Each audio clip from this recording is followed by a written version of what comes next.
Brush cutter అంటారు ఇది. దీని ద్వారా మనము 4 రకాల పని చేసుకోవచ్చు. ఒకటి వరి కట్ చేసుకోవచ్చు, రెండోది గడ్డి కట్ చేసుకోవచ్చు, మూడోది మన పొలంలో ఏముందంటే చెట్లు ఉంటాయి, చెట్లు ఇది కొమ్మలు కూడా కట్ చేసుకోవచ్చు. అంటే మనం సపోజ్ కొమ్మలు కట్ చేసుకోవచ్చు అన్నప్పుడు సర్కులర్ బ్లేడ్ యూజ్ చేస్తూ ఉంటాం.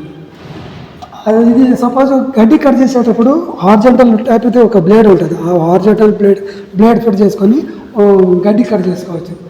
ఇది కాకుండానే మన దగ్గర ఇంటి ముందు లాన్ ఉంటుంది, గ్రాస్, ఆ గ్రాస్ కట్ చేసుకోవచ్చు.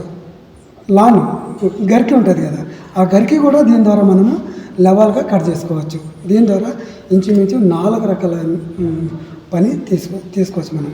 ఇది వచ్చేసి పెట్రోల్ తోటి నడుస్తూ ఉంటుంది. ఇది ఇంచుమించు సపోజ్ మనం గడ్డి కట్ చేసుకోవాలనుకుంటే ఇంచుమించు ఒక రోజుకి 2 ఎకరాలు ఎకరం వరకు గడ్డి కట్ చేసుకోవచ్చు.